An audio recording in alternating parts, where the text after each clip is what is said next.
Welcome to summer, guys, and welcome to Get Life Podcast Kunai. I am joined, as always, by Joe. Hello, Get a Life Podcast Kunai group people. I love you all. Please forget that. And we also have Kevin. Hey, what's up, guys? See, Kevin goes with the standard sup, guys. You can't go wrong with that. Joe just wants to be loved, you know. Joe has to be grand and fantastic. And what we're talking about today is also grand and fantastic. We're talking about Golden Time.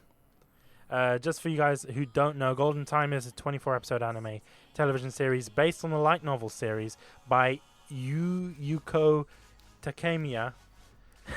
Sorry, I'm butchering these names. Anime series is produced by JC Staff and directed by Chiaki Kon, with scripts by Fumihiko Shimo and character design by Shinya Hasegawa.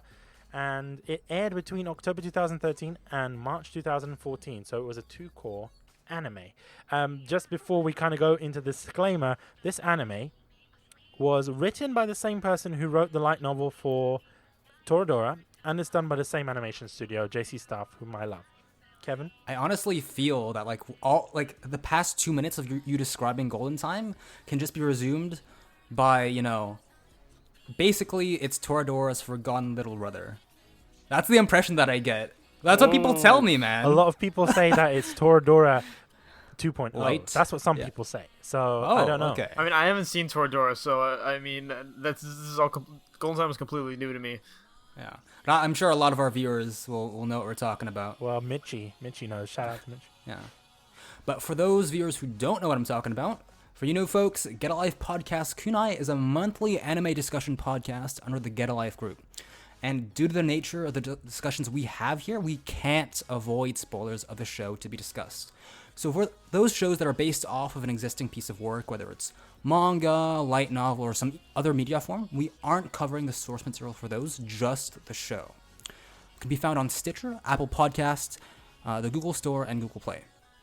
If you'd like to recommend a show for us to watch and make an episode of Kunai for, send us your suggestion on Twitter at Get a Life Podcast, or by leaving us a review for your chance to win a 3-month subscription to Crunchyroll Premium. If you want to watch this anime and keep up to date with what we watch for Kunai, you can support us by signing up for a 14-day free trial of Crunchyroll Premium for everything anime by using the link www.crunchyroll.com/kunai. You can also support us by checking out lootcrate.com/kunai. And additionally, you can get 10% off if you apply kunai as a discount code on the checkout. Going back to Golden Time, right?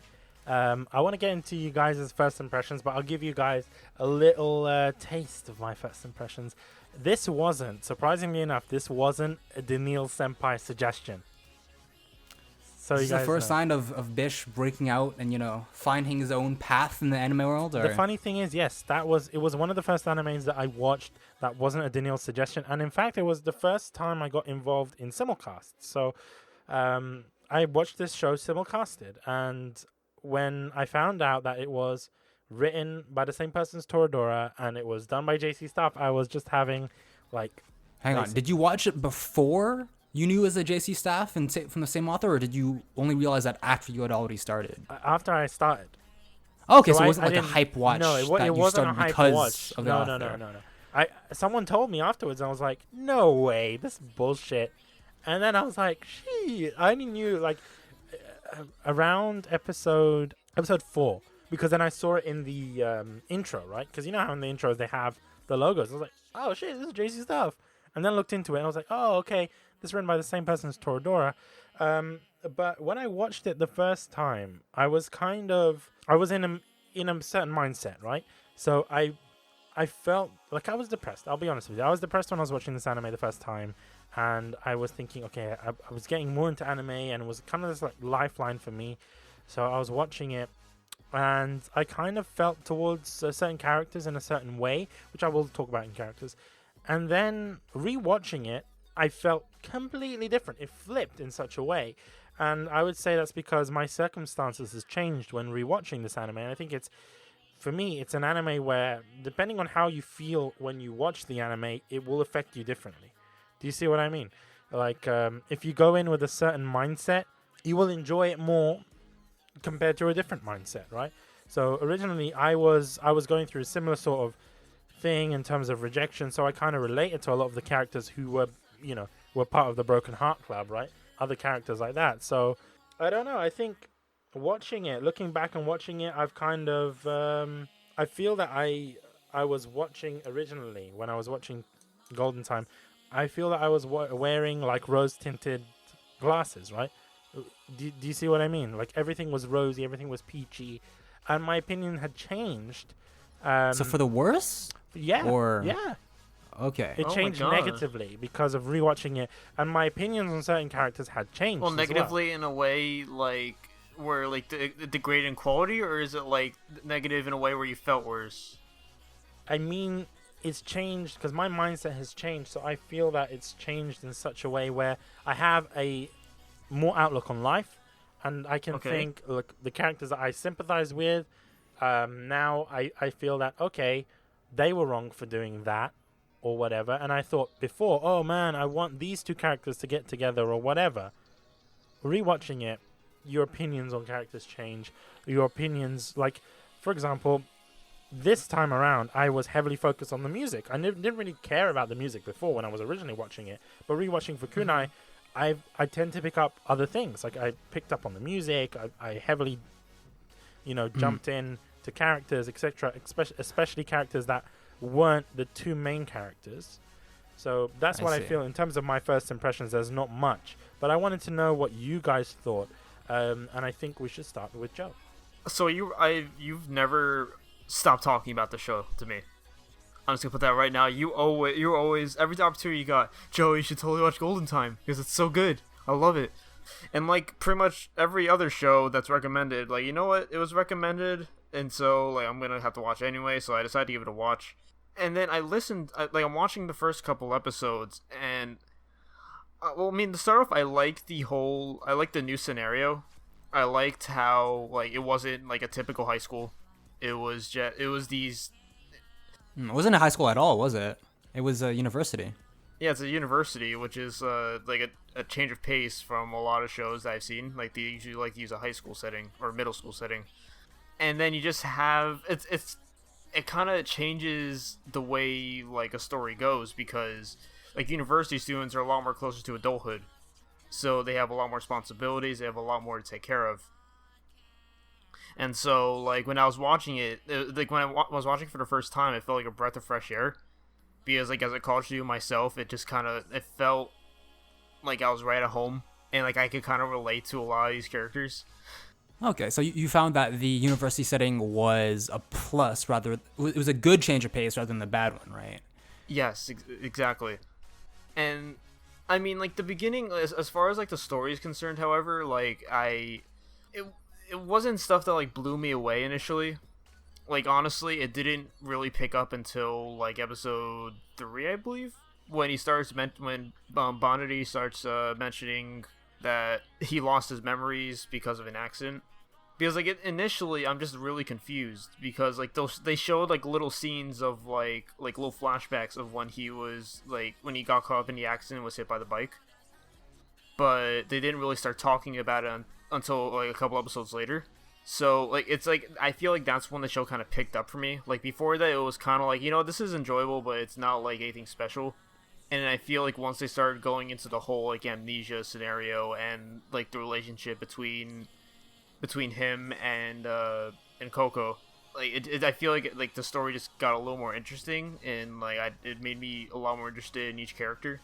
I also heard a lot from Bish, right? But I know a lot of my friends. They're also Toradora fans, right? So talking about Toradora, they always mention Golden Time as well, right? Because they always tell me that they're kind of like two sides of the same coin, right? They're not the same show, but they're obviously being from the same author. They're really similar, right? They're always like, yo, you should really give Golden Time a watch. It's a nice, different anime that you'll appreciate more now that especially since you're in university, right? You'll relate to the characters more and all that, all right? So that's something that I really appreciated as well, because it made me think of my first day in university, right? Which was only last year. So I appreciate the university setting because I find myself enjoying it more, being able to connect to the characters and what they feel.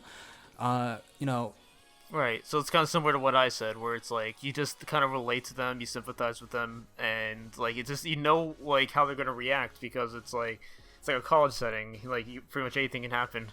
Yeah, exactly. And as much as I love the typical high school and middle school setting, the problem with that is that personally I feel a touch of nostalgia when I watch those shows. It's like, damn, I'm past that point in my life. I mean, I'm not even that old, right? I can't believe I'm talking like this, but watching those shows, you're always like, damn, I wish I could go back to high school, meet my old friends again, be in those same classes, meet those profs again, and live the life again. So it's nice that Golden Time breaks from that well-established mold for romance anime, where it's like, oh, they're always set in the same schools in the same cities, right? This is a breath of fresh air for me, right?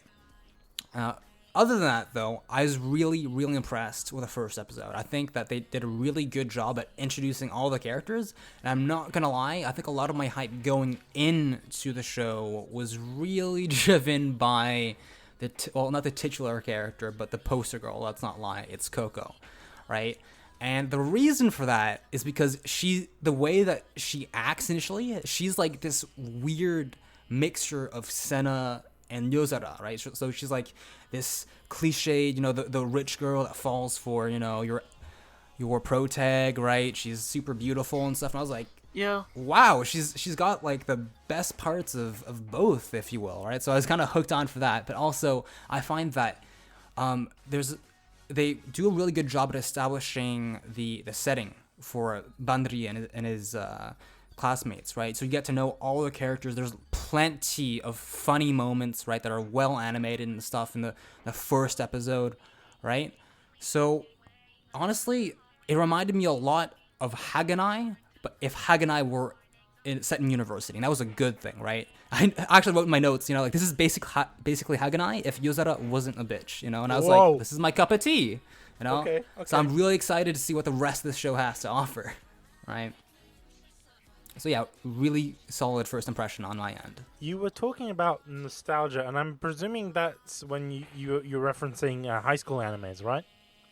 Yeah. Yeah, I kind of, and I didn't know how to say it before, but I kind of felt that way when I was rewatching, because I finished my university studies, at least my bachelor's degree, so I felt that kind of nostalgia within university. Like, it wasn't like, oh, this is going to help me understand and relate to it. I just kind of felt a blast from the past. Question for you, actually, Bish. Did you first watch Golden Time when you were also starting out university? Like, when in your university life did you watch this? Funnily enough, 2013 to 2014 is when I started my university. Oh, damn, okay.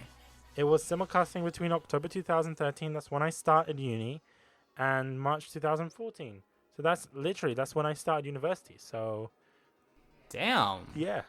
So yeah, I think it was perfect timing on that one. So even now, the rewatch, watching it after I finished my studies, like I've recently just finished the studies. So, rewatching it after the finishing of the studies gives you a really weird nostalgia feeling. That's what I felt. Speaking of that, I really want to get into favorite moments and episodes. And for me, I'll tell you from now. Let me just get out my notes, because I lost track of, because I'm such an idiot, because I write my notes not in order.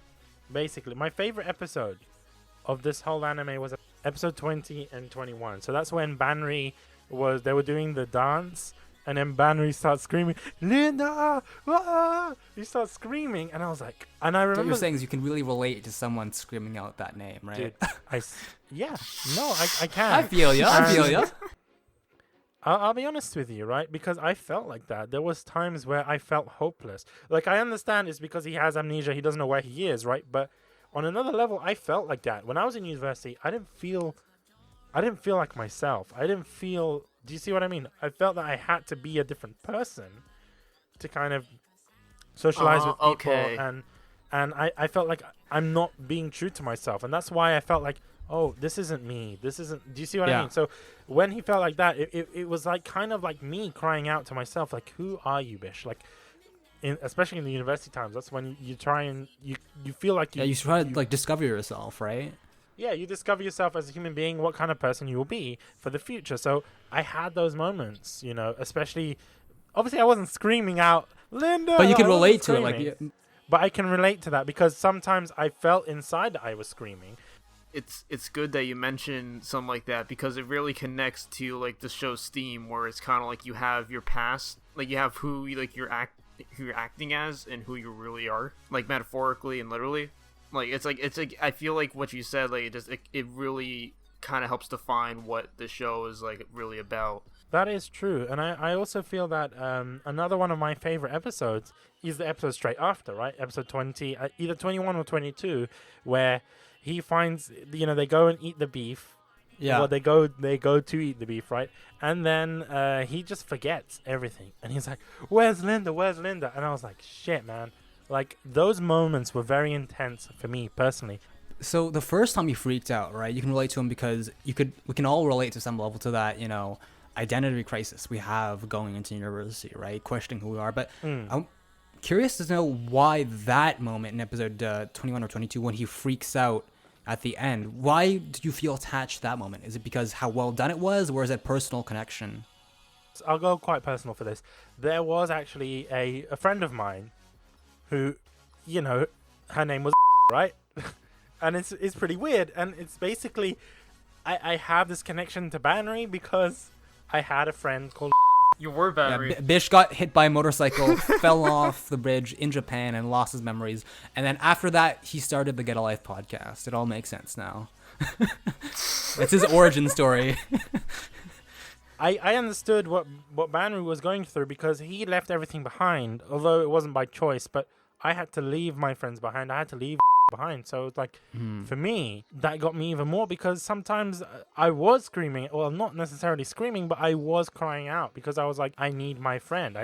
She was my best friend. So I was like, I need my best friend. Do you see what I mean? Especially because Banri knew that Linda is the only one that can get him out of the situation. She was his anchor. She's reliable, right? Honestly. Yes, exactly. She was the anchor. So that's why on multiple occasions, he's not crying out Kouko, right? He's crying out Linda. No, but that's the old Banri, though. That's not the new Banri that's crying out Linda. Yes, but right, that's to the be old fair. Banri coming out of himself, is coming out of his shell, right? And I kind of related to that a lot because it's just like, man, there's moments where I feel that. Yeah, they weren't necessarily my favorite moments. Another one of my favorite moments is more of a comedic moment.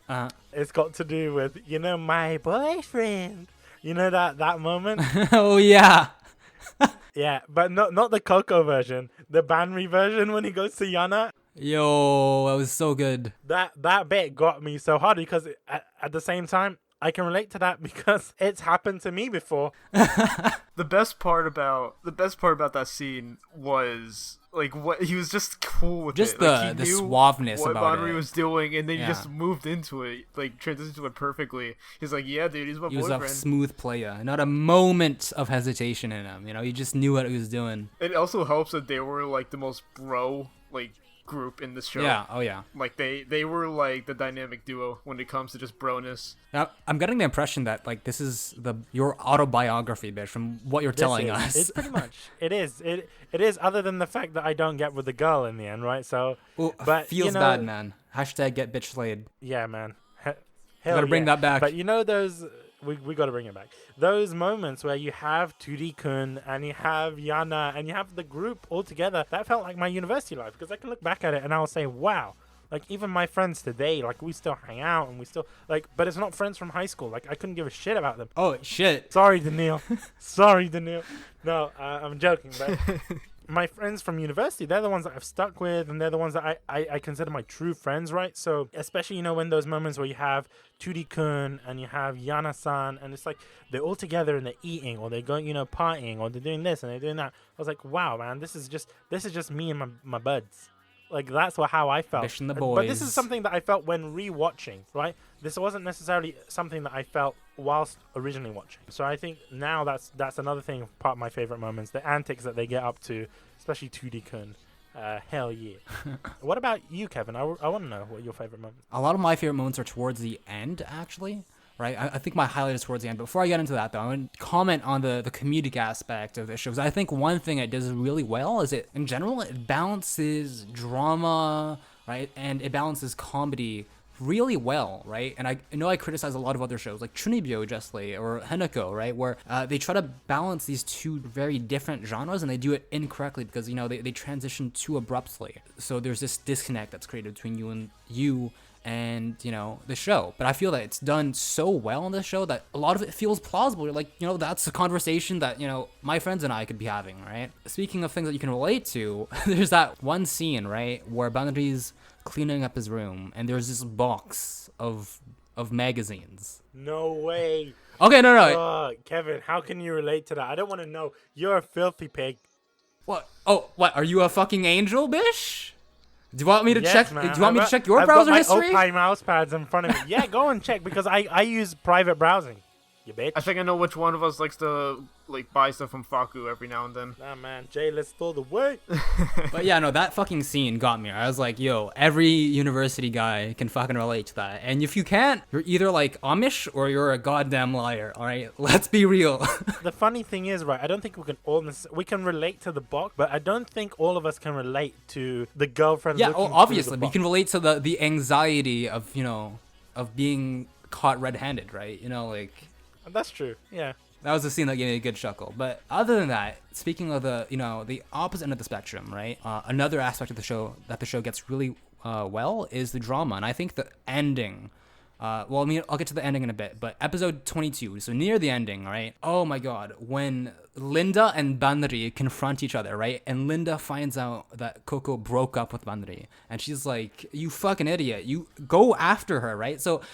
I don't know why. It's just the emotion of the voice actors and the characters just pop off of the screen, right? Because you feel for both of them, right? You can see that Banri's completely he's a shell of a man after that sudden dumping by Kouko, and just seeing Linda, I was expecting Linda to be like kind of happy that they broke up, right? But no, she's got his back through and through, right? And I was just like, god damn, Linda, you're the best goddamn character, right? I kind of spoiled my opinions, but I was like, god damn, right? We all need a character like that in our lives. And it was just, again, the emotion, the tension, right? It just shows how strong the bond is between these two, right? And there are plenty.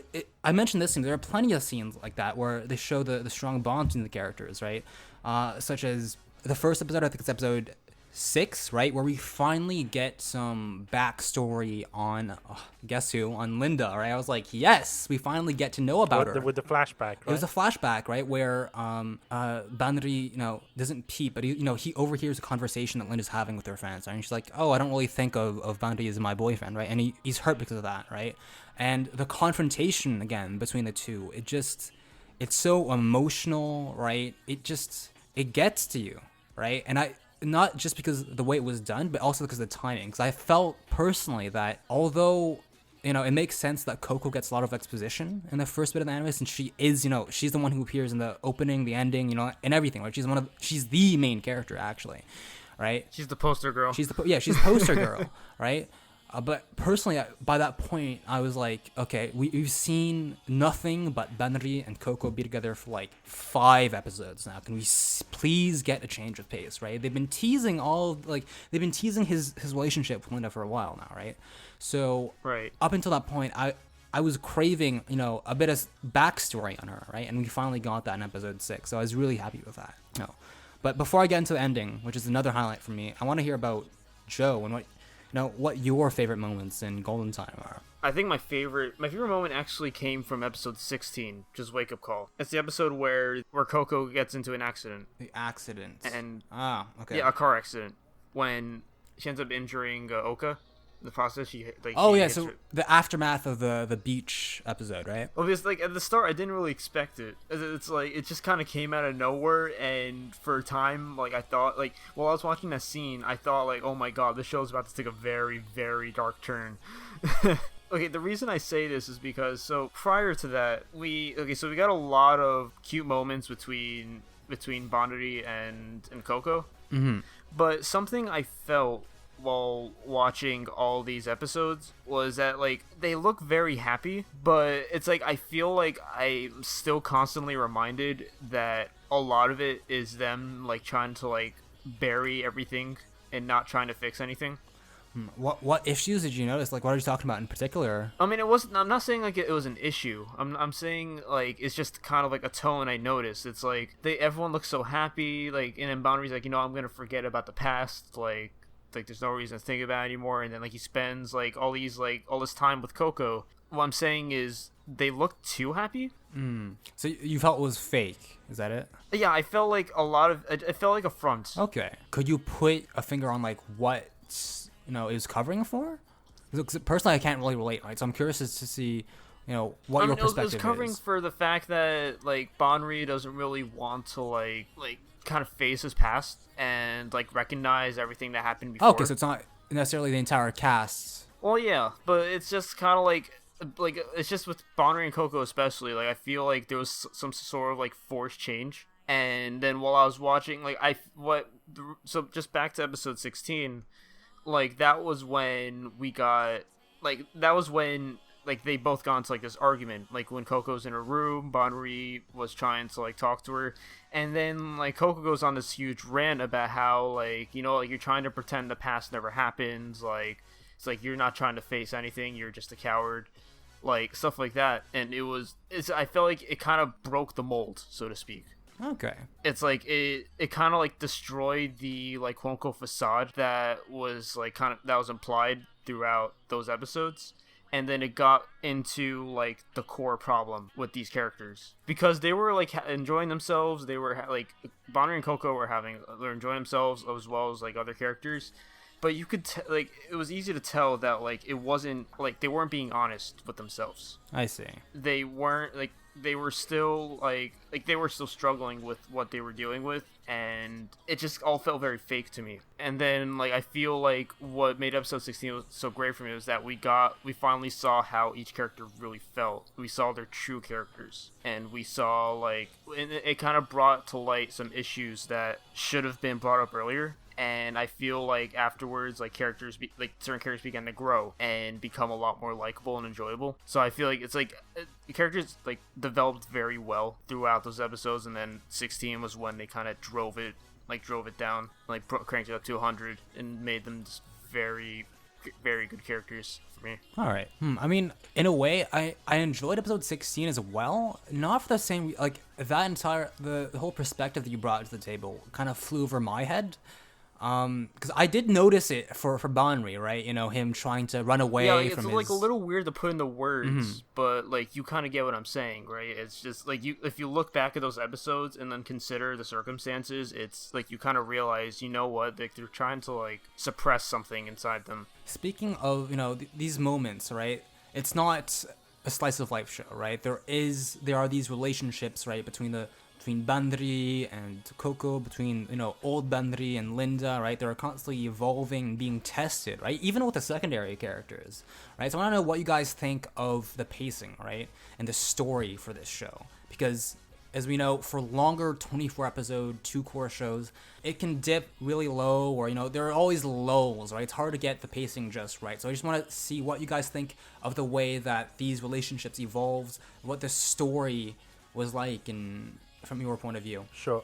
Personally, for me, I felt the story was very... I don't know. I felt I was cock-teased a lot during this anime. And I don't mean that in a sexual way. I just mean like they kind of tease these relationships and then randomly they go on to irrelevant points. Like they go into irrelevant storylines. They go into tangents basically that don't really lead anywhere. Yeah, it's like doing a Galp tangent. That's basically what it is. And then they switch back and it's just like, come on. Like I would rather like, but at the same time I also have this issue with that the anime is going too quickly and it's not going as slow as I would have preferred, for example. In what areas did you think you moved quickly though? Is the episode after the car crash. So you know that episode where Kouko, after the car crash, she hides in her bedroom and she's refusing to talk to anyone, right? And that episode for me, it had its resolution quite quickly. I wanted to see more of that. I wanted to see how it was resolved. Like, okay, cool, they made ramen and they talked about it, but I would have felt in real life, or at least in any other anime, that argument would have lasted longer. I would have wanted to see that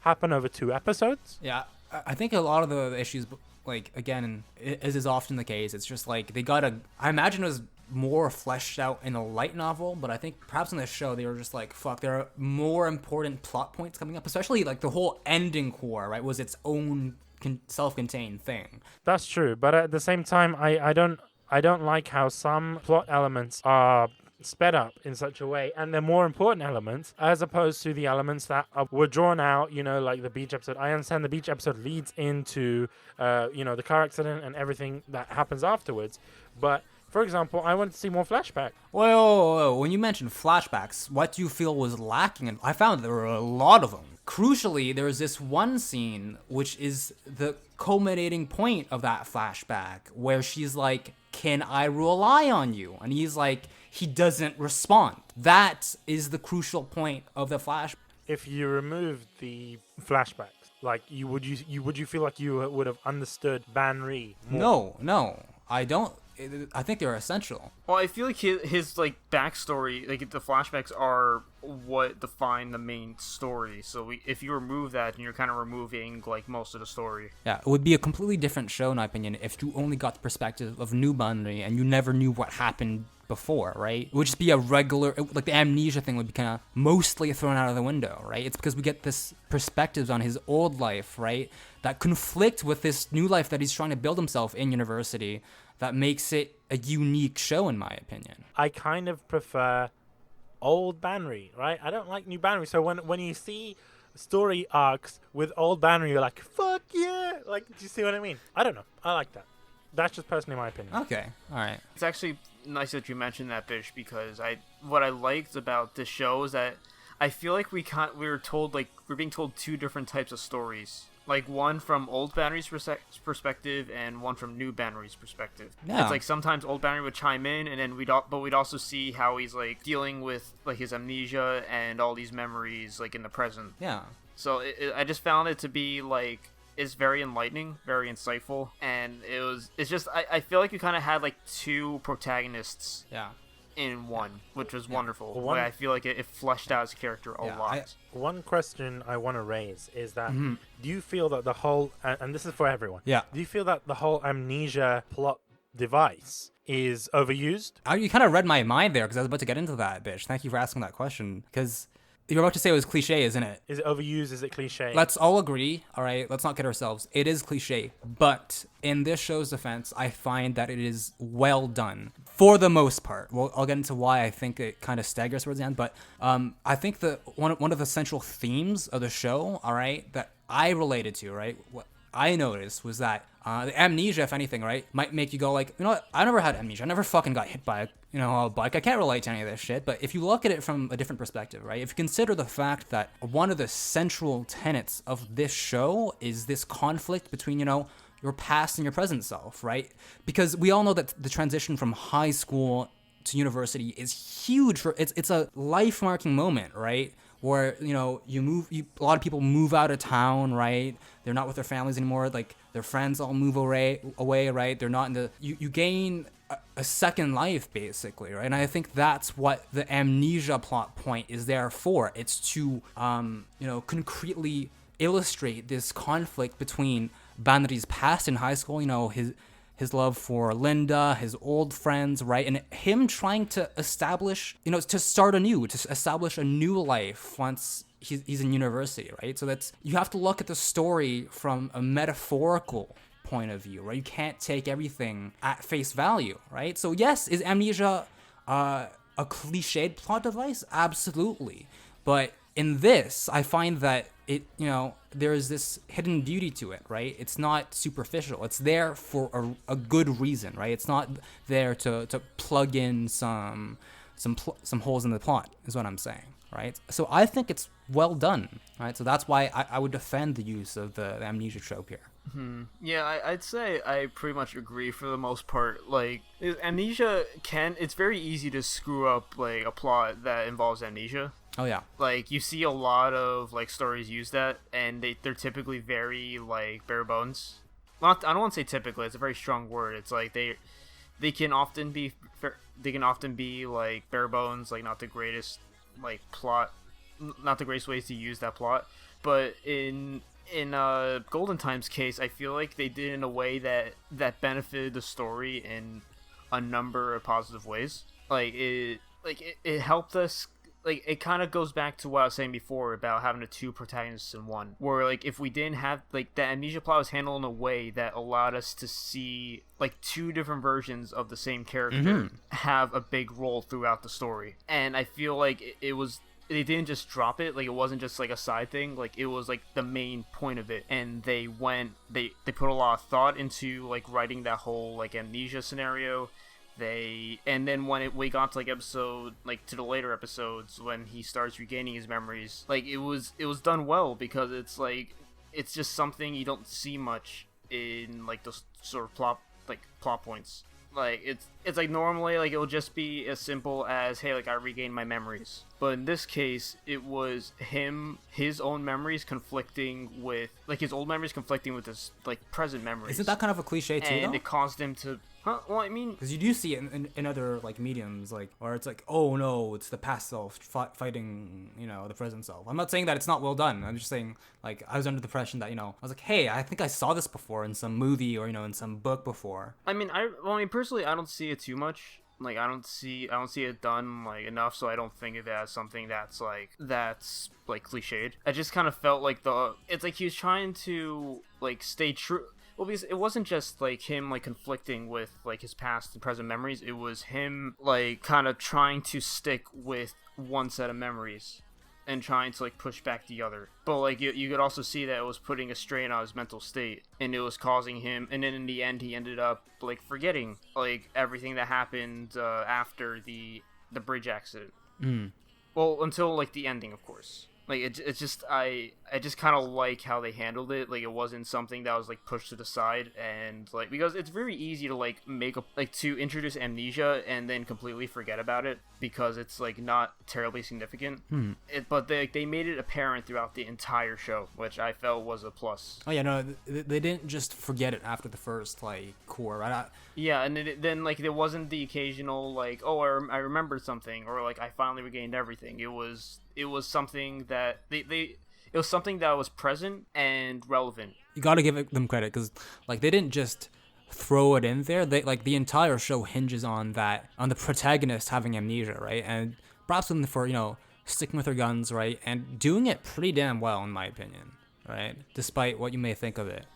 One last thing I want to mention though is what you guys think about the pacing of the story, because the story itself I think is pretty solid, right? But for me, I found the first core, man, like again, first episode was an extremely solid introduction to the show, but I found that the rest of the time it was like after the third episode I was like, man, Kaga and Banri are sure spending a lot of time together, right? And I was like, it was to the point where I was like, I was having doubts about whether or not it would affect the secondary characters. You guys know those shows, right, where they concentrate so much on the main characters that the secondary characters are kind of forgotten, right?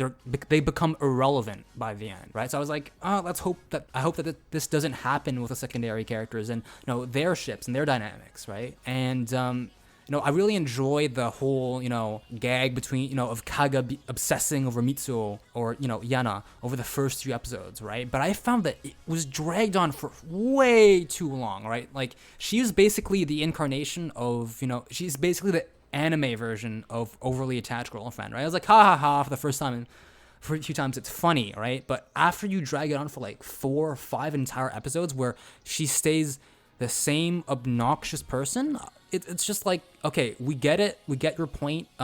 She's not troubled, but she's got some flaws, right? And we've got that point across. You've got that point across. Stop shoving it into our face, right? It's gotten to the point where she's the Sena of Golden Time. Yeah, she's just in your face. Her attitude never changes. It just feels annoying. It got to the point where I felt like I kind of lost motivation to watch the show, because it didn't felt like it would change. I thought that would, it would always just be Kouko and Mitsuo fighting endlessly for the first core. It's just infuriating, right? And like, honestly, I feel that because she dominates, the Kaga and Banri ship, right, the main ship of the show, dominates the first few episodes of the first core so heavily that I feel that it can really make it or break it for some people, right? It's like if you can stand Kouko, right, and you like her character, you'll blast through it, you'll love it, right? But if you're like me and you're like, I don't know how I feel about her annoying attitude, right, and you kind of get irritated,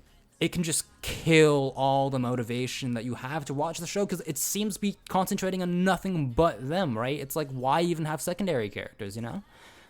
That's what I found frustrating. I do want to add to that. It's kind of like Marmite, right? You either love it or you hate it. But at the same time, I feel that the oversaturation of Kouko makes that, you know, when you have character development for the secondary characters, you know, Linda, and then tertiary characters like Oka and whatever, it makes it all that much sweeter. Do you see what I mean? It's like, oh man, this is like a gem hidden in a pile of shit. That's what it feels like to me. Maybe I'm over exaggerating. I can see what you mean. That's how I feel by that. But going into the how do you say, the pacing, I kind of disagree with you, Kevin, in a way, because I felt that it was not necessarily in the fact that they oversaturated the whole Kouko and thing and Mitsuo, and do you see, that was fine. But that's not what I'm talking about. What I'm talking about mainly is that the transition from, and this is mainly an issue with, either it's an issue with pacing or it's an issue with Kouko as a character, right? Is that there's that transition from, oh, you know, I don't love Mitsuo anymore, I like Banri. Do you know what I mean? It's like the way that transition, like that never happens in real life. Well, okay. So it gave me a disconnect in a sense. So I was like, I see. nah, this is not what happens. No. Right? And it happens multiple times within this anime, right? Yeah. So it's like, is that you feel staggered. It's a switch that doesn't really feel explained. Although, like, I can see where you're coming from. I thought you were going to say the same thing as me, but I actually have to defend Kouko there, because the way I saw it, bitch, was that, like, she was after Mitsuo, like, her entire life, right? I mean, like, it was established that, you know, they were childhood friends and they did everything together, right? So I took, you know, her approaching Banri as, you know, this coping mechanism, right? It was like, she doesn't have someone anymore, so she's looking for a new anchor. Right. But that's a rebound, right? Where Banri is effectively the rebound. Exactly. Yeah. No, and I think she confesses that later on. She's like, oh yeah, initially, you know, I was just there because I think she was used, like he was used in a way so that she would kind of be able to cope with the fact that the one she was trying to chase this whole time wouldn't accept her. For me, the biggest issue I have, this kind of links into ships, but the biggest issue that I have is, oh my lord, it's not the transition of, you know, of Kouko giving up on Mitsuo and going for Banri that bothered me. It was fucking Banri. Where does the Banri and Kouko ship start? How does it make sense? Because if I remember correctly, all right, tell me if I'm wrong, there's an episode, like episode 5, I think, where he's like, he gets tired of her shit, and Banri straight up tells Kouko, like, I don't want to be your friend anymore, and he gives her back the fucking mirror, right? And that's after that, you know, she chases him on, she steals the bike, right? And, you know, shit progresses from there. Oh yeah, that was because she was the reason he decided, like, you know, I don't want to spend time with you anymore was because, if I remember correctly, like Oka, because the thing is, Kouko at the time didn't really like Oka. Yeah, she's being much. a complete, no, let's be real, she's being a complete bitch towards Oka for... Oh wait, no, my bad. It was, that was my mistake. It was because, like, he could see that she still kind of had some, like, feelings He could for see that Mitsuo. he was just a replacement, right? And she's just hanging with him because, you know, she's not with Mitsuo, right? But what annoyed me is, like, how the fuck do you go from, I don't want to be your friend anymore, to, oh my god, let's date, within one fucking episode? What the fuck? Like, it doesn't, or more specifically, I guess it's like the power of boners, but, like, regardless, it doesn't make sense, right? It's like the guy just does a 180, right? From hating her, understandably, to suddenly, like, falling head over heels for her. It's like, where did this happen, right? I can tell you something, Kevin, right? You mentioned the power of boners, and I actually think that's a good point, right? Because no. Are you actually serious? Yes. Oh my god. Okay, all right, I actually want to hear what you say. Please support your Yeah. point. Okay, the power of bonus is quite an interesting point, right? Because it comes up multiple times within the anime. Because we know that Banner is a guy, right? You know, he has sexual desires, and you see that as soon as he, you know, I'll let you remember the France idea, right? Where they're talking about the Eiffel Tower. He's talking about his dick. I'm not looking too much into it. Okay, you yeah, can yeah, say yeah, that I am, obviously. but he's actually talking about his dick, right? He's talking about my Eiffel Tower, right? And there's multiple sexual tensions, right? And even then, I mean, there was a point where she was just ready to, like, Yeah, she was ready to screw, dude. he was ready to fuck. What I'm saying is that, you know, when she said, "Oh, he's not my friend anymore," he's my boyfriend. And then the dad was like, what? Do you know what I mean? When a guy hears that, and it's not for every guy, but I mean, especially someone like Banri who doesn't know what he's thinking, right? And to me, new Banri is very childlike, very innocent, right? So when he hears that, oh my God, this hot girl says she's my girlfriend, of course that, the power of bonus is going to activate. You do bring up a good point, like, I do feel that the new Banri, right, since he's kind of like alone, right, he'll take what he can get, right? He'll try to establish, a new group of friends, right? Even if, it pisses off old Banri. But I still feel like, the power of boners, that's such a fucking shit, like, reason for a relationship, but it's a reason that exists. But it's so unsatisfying, is what I'm trying to say. Not for terminology, but I mean, I see your point, Bish. Yeah. Sort of. No, like I'm not saying that it doesn't happen in real life. It does, right? But I'm just saying, just because it is true to life does not make it good writing. It does not make a good show necessarily just because it's realistic. Like, it's just so underwhelming. It's like, Dad, how did you fall from Mom? Oh, I couldn't control my boner. Like, like, that's such a shit reason, right? It doesn't. My motives are complex. Yeah. That's the thing. It felt so unnatural and like forced to me. It was like, oh shit, okay, we've already spent 6 episodes of them not dating. I gotta find a way to get the two protagonists together, right? And it just happened. And it just, the show just expects you to accept it. It's like, what, they're together now, deal with it. Doesn't matter, that, their prior experiences together don't lead up to this naturally, but, just accept that they are head over heels for each other now, right? And I'm not gonna lie, one of the reasons why I'm salty at this is because, like, the entire time, right, I was, like, screaming at the fucking screen. I was like, dude, there's this other person, right, who's been looking after you for years, right, who has your back, and you're choosing, like, the person who's just hanging out around you just to, get over her friend dumping her, that's acting like a complete bitch to all of your friends, who's acting selfish and all that. Like, why? How is that a natural choice? It doesn't make sense, right? Because it would make more sense if Kouko changed to be a better person and then, have her, have Banri start dating her. But it's the opposite case in this show, right? It kind of goes back to what Bish was saying earlier about how, like, there are times where it's like there are certain points that just kind of feel rushed. Mm-hmm. Because I noticed it too. Like, Bish kind of, like, now that I just brought it up, I might as well give my 2 cents on the matter. I felt like there were times where, I mean, I like the pacing of the show. Like, as far as, like, the overall story pacing is concerned, like, I enjoyed it. But I feel like those small moments could have, like, lasted for a little longer, because I feel like it just kind of felt very unnatural. It felt like stuff was kind of happening, like, too fast, and it's like, I'm not trying to say like, it was supposed to be like realistic, but I feel like it should have been a little closer to being realistic than, like, just kind of being as quick as, like, hey, like, I went from have, like, little interest in you to I have all the interest in you. My problem is not that, it happened. My problem is that it just happened so quickly and so abruptly, and you're not given an explanation as a viewer, right? It just doesn't... There's no logical... I mean, if you want to, like, get into specifics, there are, like, a lot of scenes that could have just... Like, if we're talking about specifics here, like, the pacing for those specific scenes could have been better, despite the overall plot being stretched out well. But, since we're already speaking of Kouko, all right, I just want to know what you guys think of Kouko and the other characters, right? Like, what you think of the way that they were fleshed out, their designs and stuff, right? So we talked a lot about story already. I would like to move on to the diverse cast that this show has. I enjoy certain characters more than others, as we all do. Right? And I would be surprised if you're like, I like all the characters and I want them all in my harem. All the characters in this anime, and it's fucking amazing. But do continue. No, but I find certain characters, although I don't necessarily like which characters you like more? That's the important question here. There are some characters I like more than others, right? And I'm not going to deny that. But there are some characters that I disliked, which I really like their character design. Like, for example, Kouko. I'm not a big fan of her, but I really do like her character design. The fact that she's wearing a different outfit. If you've noticed this, she doesn't repeat an outfit, right? And there are characters that do repeat outfits. Mainly Oka. She wears the same fucking shit all the time.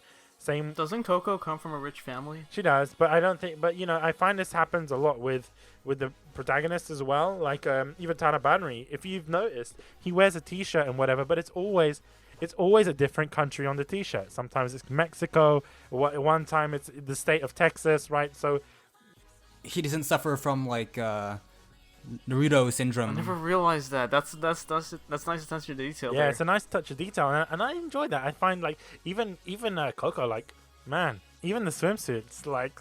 Oh wow, Hey, wow! I can see that hey. Bish was paying attention to the plot. If we have to give the show anything, it has to be the designs. The designs. Because they're As so a colorful, designer so myself, wonderful. right? I enjoy design. Great design. You mentioned Coco, right? So I'm just out of curiosity. Is she your favorite character design? She, in terms of character design, I would prefer Linda. Okay, but that's not even a fair comparison. Though, let's be real. Like other than Linda, right? Because there's no competition. But like other than that, The other characters have really nice character design. I really enjoy the style and the fashion sense of 2D Kun. I really like how he has a fashion sense. he has fashion sense. Like I'm like hell yeah, man. That guy knows how to dress. Same with Yana. Like Yana. He like that was like he's like walking fan service for the He is. He's like free season 2. Like that's what he is. basically That's basically new and improved. all new Nagisa. Like Nagisa grown up. You wanna know who 2D Kun reminded me of? Who? He reminded me of Takajo from Charlotte. Really? Yes. Okay, he has the glasses. He has like the bowl cut. Like he's just like your bro the whole time. Okay. You know who I He's was gonna so say that he good. reminds me of, and this is actually written in my notes. And forgive me for saying this, Kevin. Let me read it from my note. I had it here. Sorry. I want to quote word for word. I enjoy 2D Kun, mostly his comic relief, but I love his character design. It's classic and it feels nostalgic. Reminded me of Kevin. I don't know. Oh why. my god. Lol. Oh my no. That's Reminded me of. I'm Kevin. shutting this down. I'm shutting this down now. All right, no. I'm Nagi. Like I can't be Nagisa and goddamn 2D Kun. Yeah, no. Well, here's the thing about 2D Kun though. Like what was so great about him was that he wasn't just comic relief. Like he's also very important to the story, and like he was serious when he needed to and wanted to. Just like Kevin. Oh my god. Just like Kevin. Oh, This is gonna be a new fucking meme, isn't it? God damn it. This is every year there has to be a new meme, but no, I just don't know why. Maybe it's because you wear glasses as well, and I don't know if you said it once that you prefer 2D girls. I think you did. I did not say that. That's I think I'm gonna go through every Kunai episode just to check whether or not you said sure. I'm confident that I did not say that, but yeah. it. Okay, pretty sure you said that. In terms of character design, but going more so into favorite characters and least favorite characters, the juicy bits, right? I will tell you from now. I'll tell you my favorite characters and then go into least favorite, because I find my least favorite characters a lot more striking and there's a lot more for me to say on it. In terms of my favorite characters, although she isn't my best girl, my favorite character in this whole anime is Nana. Oh my god, Nana's like okay. I can see why. Yeah, and the reason that is because she's not. I wouldn't say tsundere because she's not tsundere, right? But because she's big titty goth waifu. Well, I guess we know who Joe's favorite character is now. No, I guess we know who Joe's best girl is. Big titty waifu. Bless. That's not what it is, Joe. The thing is, she's so like she has this very tough exterior, and then at the same time, she cares for Banri almost as much as Linda. Yeah, does. honestly, she's his guardian angel. Exactly, the guardian angel. I unironically love characters like that. Characters that like are like very gritty on the outside, but like you can see how they have like a heart of gold. You know what I mean? Like, I'm glad you didn't mention Tsundere because like she's not that, right? Because if I would be really pissed if they made her into that, right? Because it's not like she's into Banri, right? She's just she's straight. tough, but like she's caring, right? But not because she's into the person, just because she's a good person at heart, right? That's just who To she me, is. It feels like this older sister figure. Like I'm not sure what anime it was. No, it wasn't that anime. I was getting confused with Hentai Prince and Chunibyo. You know the sister in Chunibyo. Yeah. She reminds me a lot of the older sister in Chunibyo, right? That she cares for Banri. Even if she does hit him or choke him or whatever, or that scene where she's Just like slaps punches him in you the talking face. about Haganai? Yeah. Yeah, slaps him with the bread, or just slaps that one where he slapped him so hard that you can. She doesn't show that she cares for him unless it's necessary. Like, for example, taking him to hospital. That's when I first saw it, and I was like, my man, Nana.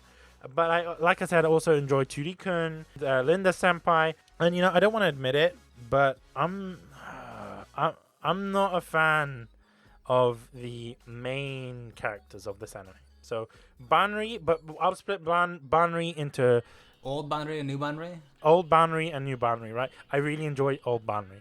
I really do. I think I've the suspicion that you're into old Banri because old Banri would choose Linda as well. Yes, he would choose Linda, but not just because of that, because he looks back at everything, especially Ghost. We'll call it Ghost Banri. He's not necessarily old Banri, but he's looking at how the new Banri is doing everything, and he's questioning everything, and he's analyzing everything. He's like, no, you shouldn't do that, or you're doing this a bit weird, or whatever. Like, he's analyzing everything, and I enjoy that, right? Because sometimes I need that, and sometimes I do that in my own life, right? So I can relate to I old really Banri a hope lot. I never have you as a backseat driver from what you're telling me. No offense. What?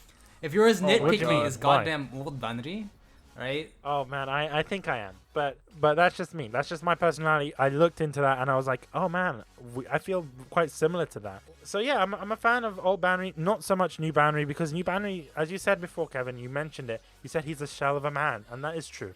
He is a shell of a man. Oh no! Whether Whoa, you guys whoa. like it or I not, said he was a and- shell of a man when after he got dumped, right? But at the same time, I find that there is some truth to that throughout the whole thing, because he is a shell of a man. He's trying to find out who he is, and he's trying to fill himself with with new friends, with new experiences. And I think that you perhaps you didn't phrase it right, but I don't think it's not that he's trying to figure out who he is, because he knows who old Banri is already. I think the issue here is that he's trying to separate himself from that. He doesn't just want to go. He wants to assert himself as his own person, right? Because old and new Banri are different people, right? They're trying to start anew, right, and not let himself be defined by his old relationships and stuff, right? As much as you can disagree with that, right? I think it goes back to what a lot of people do in university, right? Some people distance themselves from their old friends and stuff, right? And they try to start a new life, Well, yeah, I kind of agree with that. And to some point, maybe I did phrase it incorrectly. Another thing that I want to mention, talking about new Banri, right? What I don't like, who else I don't like, is Kouko. Least favorite character in the whole anime. And out of all of the characters, she is my least favorite. And I'll get I into can that. hear She's very William possessive. ready to fucking give you a good fucking whipping. Are we talking about William, or are we talking about Michi? Because I feel like Michi's going to crucify me. I think both of them, from what I know, I think both of them are gonna crucify you. But I got your back to a certain extent. Don't worry. Okay, cool. So she's very possessive and she's needy. Even with Yana at the start of the anime, and it's off-putting, right? The amount of and this is something I wrote in my notes. No amount of her cuteness can cover the multitudes of sins that she's doing. And I don't mean sins in terms of wrongdoings. I mean sins with her character. Like, there's something wrong. Like, I would not want to be a friend with her, right? She's a complete No, bitch at the of course beginning. not. She is. uses Banri. She uses him, right? And she acts like a bitch to everyone else. there's a lot of things that kind of remind me of this mixture between Senna and Yozora. She is the perfect combination of the two. Oh my god, we're back to Haganai. We're back to Haganai, and I think it's a relevant point, It's right? very Because- relevant because I thought the same thing, right? Like, as time went on, honestly, Bish, I saw less and less of Senna in it. Like, she's similar to Senna, as in, she's in the same archetype, right? She's rich, beautiful, and then she's popular and all that, right? But, if you hate Kouko so much, right, and you saw this clear as day, I really don't know how, you can excuse Yozora. Yozora was, arguably worse, because at least you see Kouko get better, right? She improves at least. And the funny thing is, Kevin, within Haganai Season 2, I did rectify, and I did. Did you?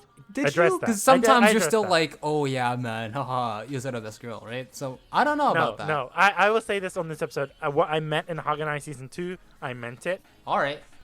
Yeah, this better stay on the episode when you're done editing. This is for the record, right? Because if you try to say otherwise, I will refer to this exact episode and I'll call you out on your bullshit. Okay. Okay, call me out on it. But I want to get back onto Kouko. Maybe I'm too harsh on this, right?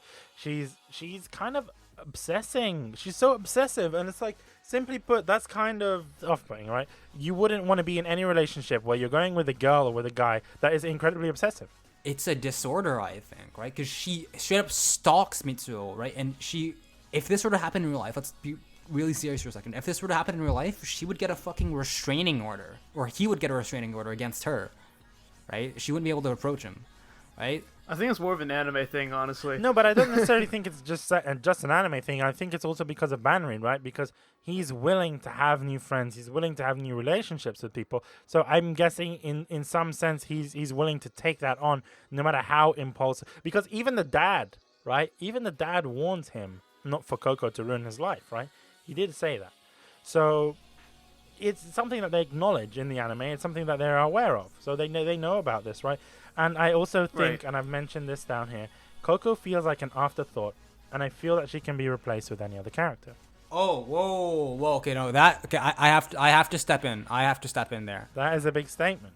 There is a very big statement, yeah. I will, okay, look. I still really disliked Kouko a lot in the beginning, but I do think they're being a bit too unreasonable here, alright? She does get a lot better. I think it's like, a like 12 or not 13, my point. right? I'm saying you can replace her with any other character, right? No, if Oka were the protagonist, it wouldn't be the same thing, right? Why is that? Because I think her faults and the Yeah. way she spoke, like the way she acted, that's something like her faults in itself are things that are like irreplaceable. yeah, because she's supposed to be, a flawed character in the beginning, right? To make her progression, that's what makes her progression significant, right? She goes from being a complete bitch to someone who's actually decent, right? I'm not saying that I particularly enjoyed the way they handled her progression. Like I said, they dragged on her annoying bitch phase way too long in the beginning, and then, she suddenly changes without explanation, whereas, I feel that would have been better if they started dating after she changes and stuff. But to say that, she, like, nothing would change if she were gone, I think is rather absurd, honestly. Right, as much as you may not like her, right? She's still central. Maybe it is absurd. You know what? I think it might be the fact that I just hate her, but it's because the anime makes me want to hate her, right? It's easy to fall into to just hate her after what happens in the first core, but you can't completely ignore the progress that she makes in the second core. Right? No, I can't ignore the progress that she's made, but at the same time, I feel that she's a bitch. Yeah. She's still a bitch. Honestly. Like, for example, wait. I want to go back to Haganai here because it's going back to the point of Yozora, right? No matter how good Yozora is, it doesn't excuse the things that she did to Senna, right? No, it doesn't. Am I correct in saying that? Yeah. So, in the same way, like what I said, no matter how cute she is, how perfect she is on any sort of level, it doesn't excuse what she's done. That's personally what I have to feel. And I want to get off the topic of my least favorite characters. I want to also talk about Oka, because I didn't talk about Oka. And I have a little bit about Oka to say, right? She did remind me a lot of, and I'm not sure if you know this, Kevin, she reminded me a lot of Sister Maria. But not because she looks like Sister Maria or she's a lolly like Sister Maria, but she's kind of childish, right? Yeah, no, that's apparent through her design. That's the point. I want to know your opinions, Kevin, specifically your opinions on Oka. Right, because you did raise up a good point. Yeah, I mean, before. For Oka, what I noted about her is that, like, I really like her design, right? She's really cute and stuff, right? And she does seem to be, like, a bit younger from her design, right? I don't know if you guys watched Nichijou, but I didn't think of Sister Maria. I thought of the professor from Nichijou. Hakase? Yeah, Professor Hakase, right? My man. That's what I was thinking about, right? Because she's a really cutesy. She's got this cute design with her long hair and stuff, right? Even the way that she speaks, right? Yeah, even the way that she speaks, right? She's always like super cheerful and enthusiastic about the things she does, right? Since you asked me my opinion on her, like I find that unfortunately, like a lot of the secondary or tertiary characters in this show, she doesn't do quite that much other than be, the friend of the protagonist. There's not much that she does other than towards the end, right, where she. But she gave us the O camera. It's not the O camera. It's O camera. Yeah, O camera. Well, you could say that the O camera is more important than her, honestly, at certain points, right? No, you got a point. Actually, yeah, it is. Yeah, because at least the O camera is there for It's there to archive. Yeah, it's an archive for his memories and stuff, right? And, you know, Oka's nice and stuff, but she doesn't do much. And perhaps it's just because we don't get enough of a spotlight on her, right? The only time that she's present really is when there are other main characters there on the scene, right? There are very few scenes where she's alone, right?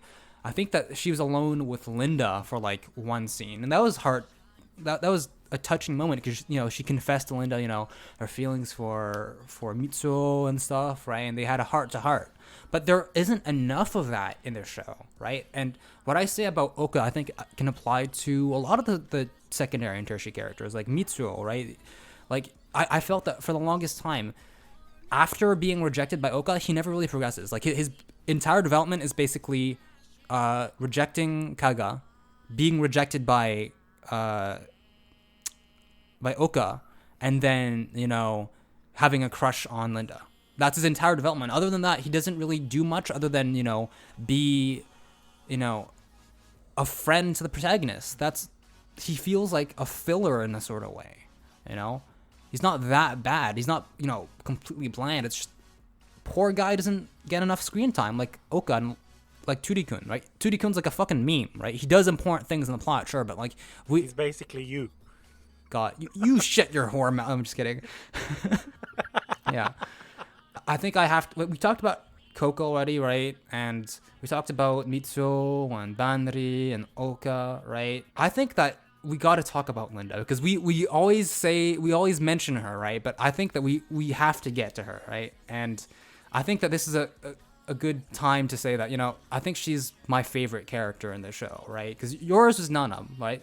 For me, it's Linda because for much of the same reason, actually, because she's just, you can't really find a flaw in her personality, right? Through and through, she is always there for Banri, right? She's always looking out for him emotionally, physically, like she's always there for him, right? Whether it's, you know, at the club, when they're hanging out, you know, or in his relationship with Kouko, or whether it's during, you know, his old days in high school, she's always there for him, right? So her, on top of that, her character design's like really well done, right? So she's just a really well done and very sympathetic character in my opinion. That's why I think that, you know, she's so appealing as a character.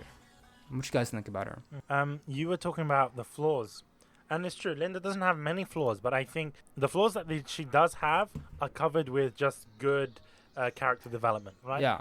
So, because we see her grow, right? Especially, you know, when she was young, she was quite naive, especially with her brother, and then she kind of grew out of that, you know, because of the help of Banri. And then not only that, I find that there is also another thing that I want to mention about Linda is that I find that she kind of steps aside, you know, she leaves her feelings to the side. Exactly. She doesn't let it get in the way, right? She doesn't. And I think that's not necessarily a good, well, not in terms of anime, whatever. No, I'm just talking in terms of a human being, right? Like, she doesn't reveal her feelings. Do you see what I mean? I still feel that she has this connection with Banri and that she still probably loves him, right? She does. But she doesn't at any point just be like, I love you, Banri.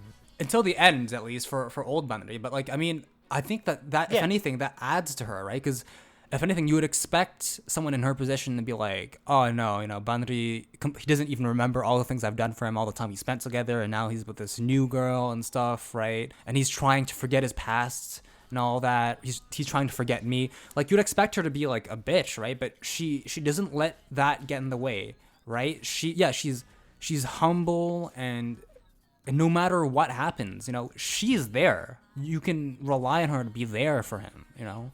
Well, that's what I like about her, but it's also the fact that as a character, you know, as a person, I'm not even talking about anime or whatever. Like, as a person, I just want to see her have something good, right? I want to see her live a fulfilling life. I want to see her getting rewarded for what she's done. Do you see what I mean? That's kind of what annoyed me about the ending, but we'll get into that. Mm-hmm. We'll get into that. How about you, Joe? What do you think about the characters, and who's your favorite or least favorite? You guys kind of already predicted already. My favorite character is actually Nana. Because I actually unironically liked her character. Yeah, no, like I think that she's similar to Linda, right? They're kind of two peas in a pod in a way that they're both bros, right? They're there to Yeah, they have like a dynamic Well, that's together. why they're friends, right? Yeah, it's like, but I mean, it wasn't just her character, just her relevance to the story. Like, I feel like she had a role in the story that I didn't expect. Like, she seemed like a side character that was there for comic relief, but like when they fleshed her out and like made her more like, and then like revealed more of her character and like showed more interactions with her and like the main characters and secondary characters, I felt like she kind of defined herself as something more than just like a she's secondary not just character. a trope, right? Because at the beginning, she was Right. characterized by her clothing style, right, being the goth and all that. But honestly, even though she was a tertiary character, I find that she outshines some of the secondary characters in terms of development. Like Turikun, she outshines Mitsuo and Oka, in my opinion, right? Like, I mean, I would say that, yeah. Like, it's like she just does a lot for Banri and Linda, and I feel like she had like a big role in the whole like old Banri story. Like, she kind of helped flesh out that like what happened in Banri's past, like why she's good friends with Linda, and like all these different things. I feel like kind of gave a little more insight on the characters' backstories. basically, it's the power of boner speaking right now, ladies and gentlemen.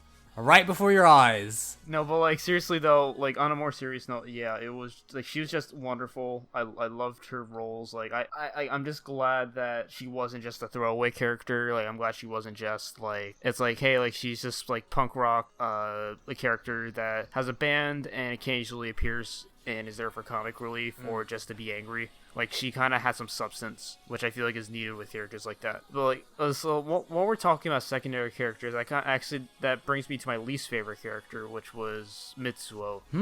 And at the beginning, like, I enjoyed his introduction. He was very funny at the beginning in the first episode. I was like, yo, he's gonna be the brosuke of this show, right? Yeah, he's gonna be like Banri's bro, like the bro. It ended up being like Turikun that took up the mantle instead of him, right? Yeah, he felt very tropey. I mean, of course, I don't want to say like that was his like whole character, but like when Coco went into it, he kind of showed like these tropes that just rubbed me the wrong way. Like, what one particular made you dislike him? As soon as Coco came and I saw Mitsuo's like reactions, like you could tell, like, oh, like initially I was like, oh, he's gonna be the character that like always gets angry when Coco's around and will try his best to get away from her. So stuff like that just makes characters very predictable, and I don't like that. Admittedly, he's not the most original character, right? I mean, I can relate to him, like we all have crushes, right? We all get rejected.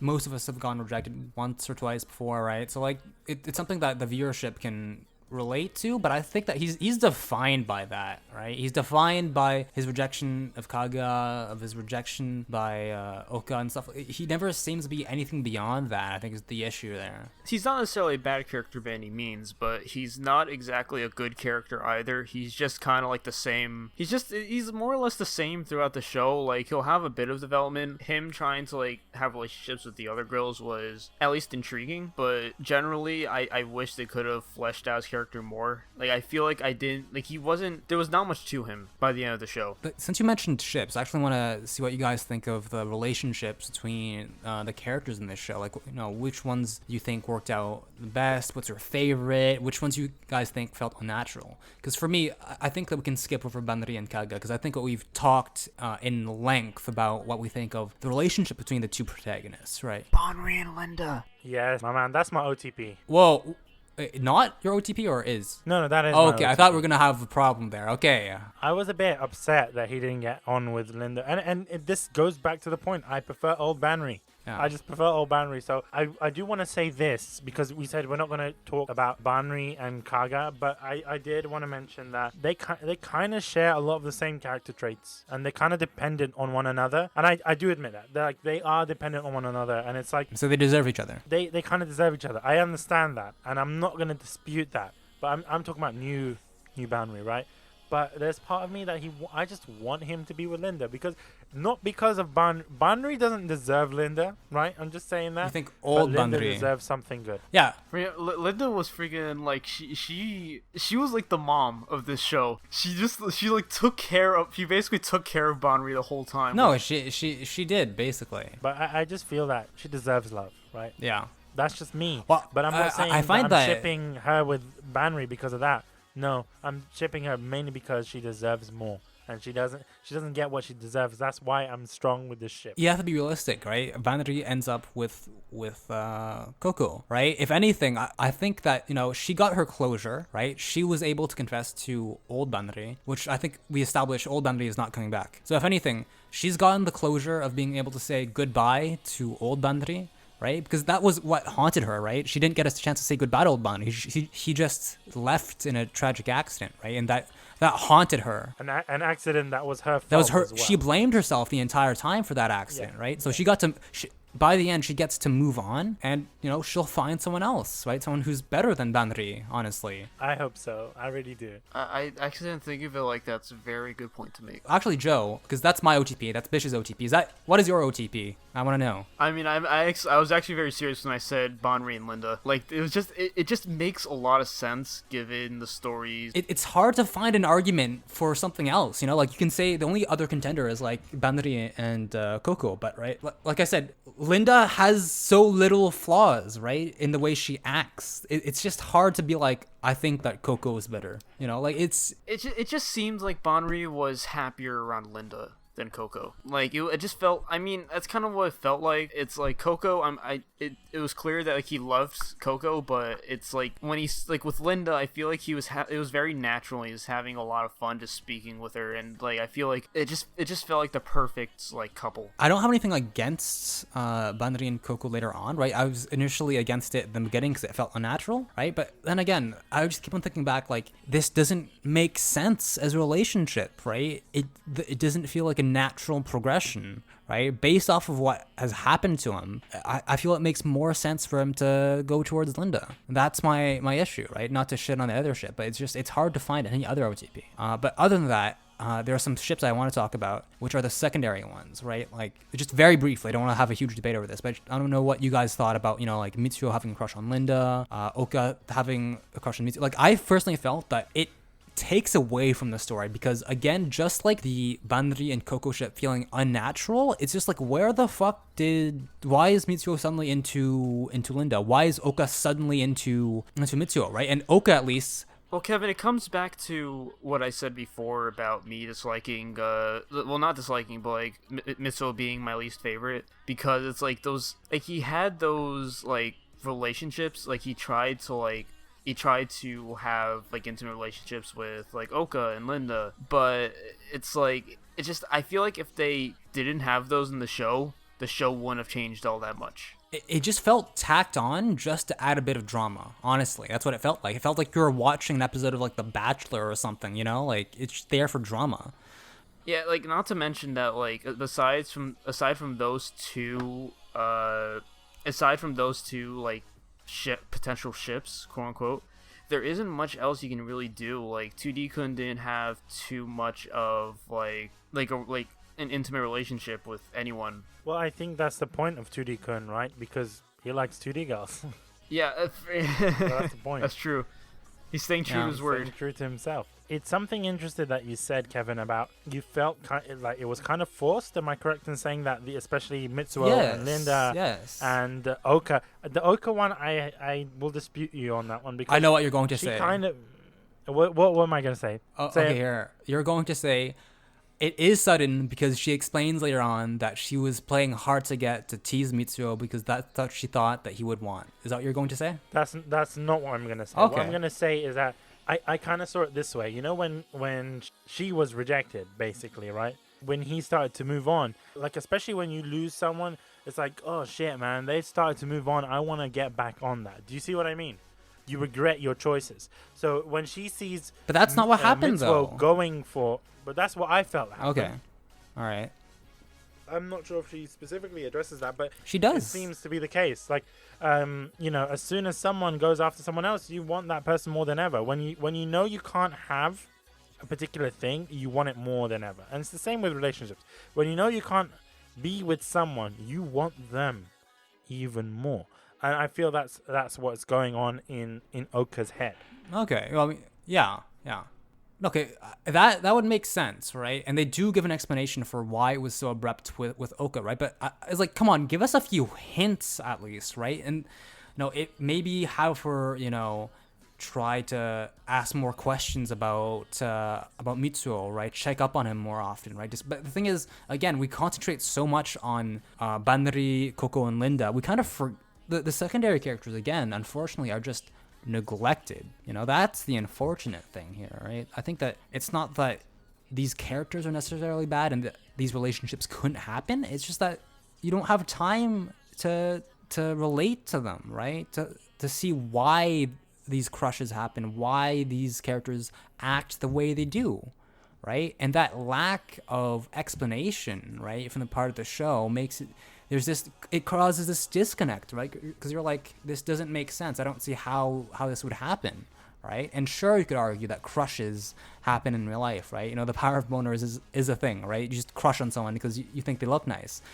It makes for shitty writing once again. And just because it happens in real life doesn't mean that it would be intriguing in a plot. You're saying that, you know, the DXX Machina, right, is just the power of bonus here. Is that what you're trying to say? Well, it's just cheap writing. It's just cheap writing, you know? Is what I'm trying to get at. You know, it's quite interesting that you're talking about this cheap writing, and I don't know necessarily if it's down to JC Staff's adaptation or more so, you know, the light novel itself. I haven't read this light novel, so I'm pretty interested to know what you would think when watching other JC Staff anime, especially ones that are directed by these people. But anyway, going into it, yeah, one thing I do want to bring up is the audio, right? What in particular? In terms of animation, more so the opening and endings and the OST of the anime. Something that we never really talk about since Tempest, right? We really did focus on it on Tempest, and I really had a connection with that. And it's something, and I'll tell you right now, it's something that I have downloaded and I've been listening to. OST itself, although it has some problems, and I will get into that, but the OST kind of evoked a level of emotion, and I haven't felt that kind of level of emotion since Toradora. I'm not sure if you guys will agree with that. Oh yeah, no, definitely. But you know, for some reason, I felt like I was in France when I was listening to the openings and endings. It transports you into the scene, right? But I want to know, Bish, because you know, when good music is present in a show or movie, right? You always associate with a scene, right? You can just think of the music and you'll instantly see the scene in your head. And I want to know, for you, what scenes did the music really stand out in? Okay, I'll tell you. The jazz scene was that scene when they flash back, and it was that scene where, you know, Linda basically says, "Oh, you know, Banri's not my boyfriend. You know, he's just an old guy." Yeah, oh my god, the piano, the fucking piano. Oh my god. Not even the piano. It was that jazz. It was the jazz one. I think it's called Wakatete Mo. Wait, you found it? I could never find it, dude. I looked for it. I could never. Yo, send it to me. It's unreleased, right? So it's not even on the official soundtrack. Like, yeah, that's what I heard. I don't know how someone got it on YouTube, but someone's got it on YouTube, and it's just so amazing. I'm a big fan of Japanese jazz. Like, I listen to a lot of I think her name is Kaori Kobayashi or something, but I can't remember her name. But I like listening to Japanese jazz, especially saxophone. And then, I don't know, I feel like I'm really, when this track was playing, and maybe this wasn't meant for that, but I'll explain what I mean. Like, the track made me feel calm when it was playing. You know, that jazz, whatever it is, right? But I understand the whole point of it. It was supposed to be a sad track or whatever, but it made me feel cool. It made me feel like, I'm not going to say sexy, but it was just like, shit, man, I just choked when I said that.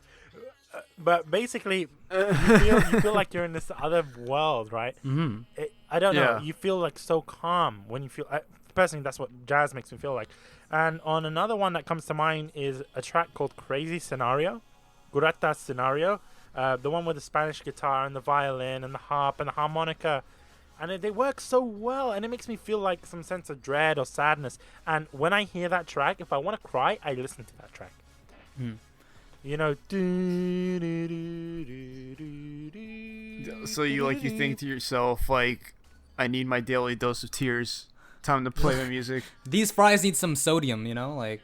When it's raining outside, I listen to that track because it feels like, I don't know, it makes me feel like of a rainy day. Like I'm walking outside, and And maybe that's because that's actually happened in the anime where that music is playing. But I'll be honest with you, right? The number of tracks doesn't compare to Tempest by any means, right?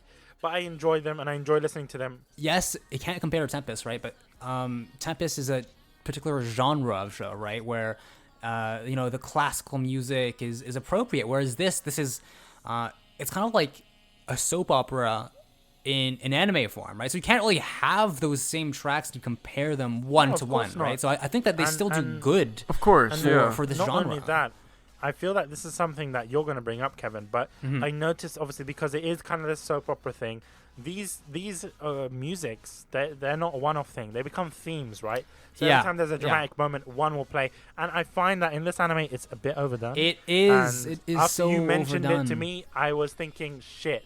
And it feels so disjointed, right?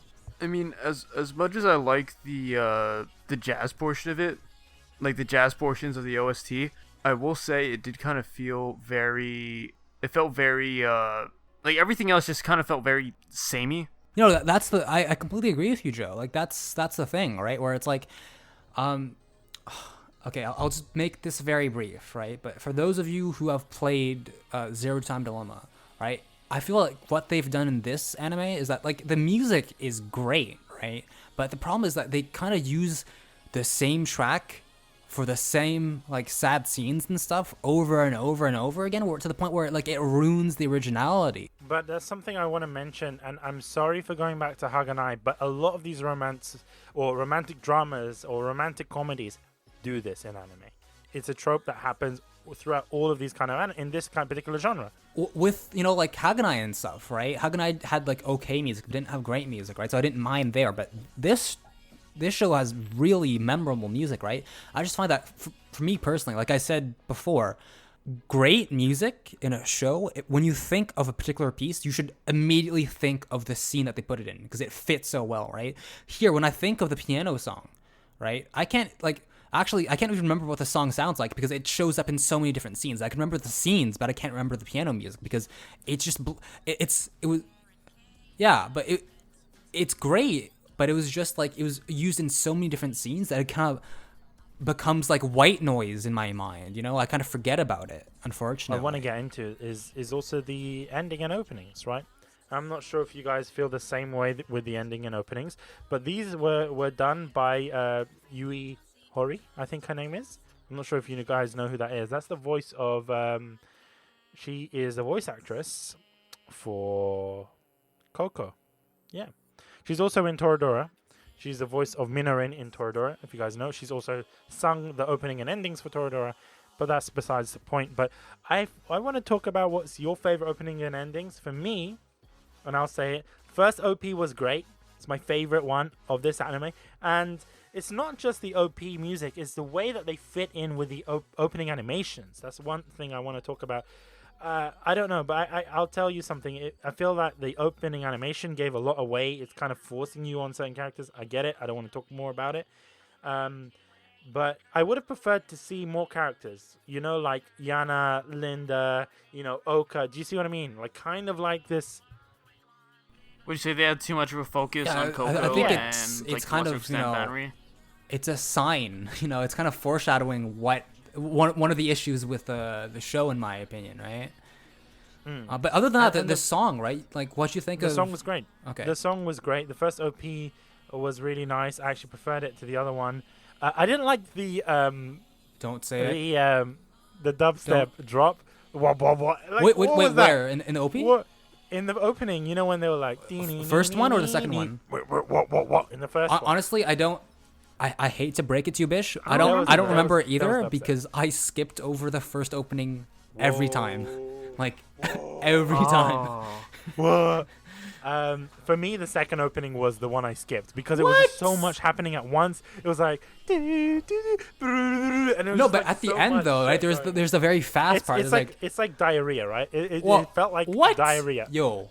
Audio diarrhea. That's what the second OP was. How did... What? That's what it was. Excuse me. Okay. Yeah, exactly. Can you please... That's a price. Can you please like restate Toad what singing. you just said? You should make that the background music for this episode, Bish. The whole No, but I you do it. You don't do it justice. I found that it was beautiful piano. It was really like I don't like the animation because it was too like they were literally holding hands and stuff. Right? It was too centric on Kaga and Banri, but the music itself it was nice and serene and slow at the beginning, and then it speeds up then, and you're hyped up for the episode, which is what you want. I don't like Toad singing the song. Right? Okay. Okay. Fine, I wasn't a fan fine. of it, but more so I like the endings. I prefer the endings more than the beginnings. First ending. Holy shit. Yo. It was good. It was good. You know what I like? I like Yui's voice when it comes to anime soundtracks, right? Because I was watching this on the train, and I was this second OP. The first ending was a bit awkward because it's like Kouko, like choosing what to wear, and it's just like looking at half naked anime girls on the train. People will think you're watching hentai.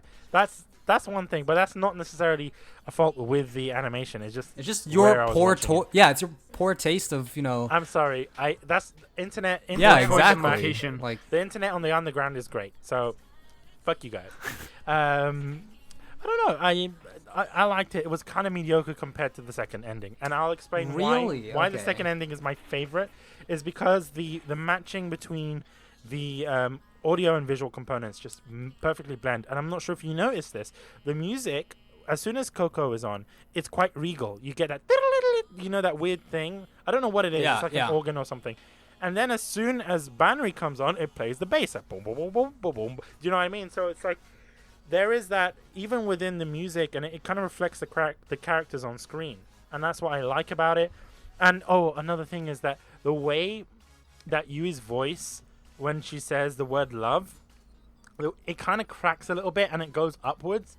I'm not sure if you've heard that bit, but it's so beautiful. And I'm like, wow, it's just amazing. I just felt at peace listening to that. And it's something, I was listening it today. I was listening to it on the bus, on the train. I was like, man, it's on repeat.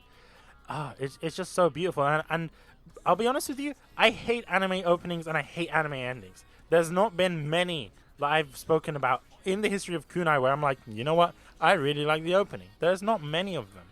And this one, I enjoyed.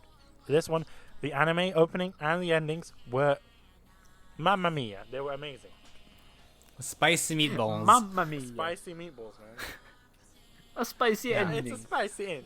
I found I think the in general the OP and EDs were pretty nice, right? I wouldn't say any of them were bad, right? But for me, it was the first ending and the second opening that stuck out.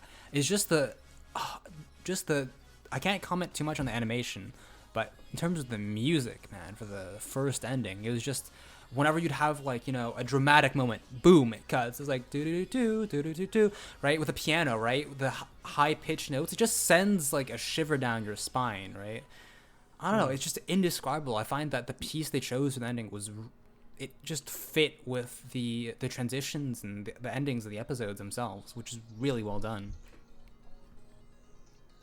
I have to say that I think my favorite was my favorite song, like if we're grouping up all the openings and endings, I would say ending 1, which is called Sweet and Sweet Cherry. I like that one. I'd say that was my favorite by far. It's just the way it starts. I just love it. Like it's just like it's like it has like the how do I describe it?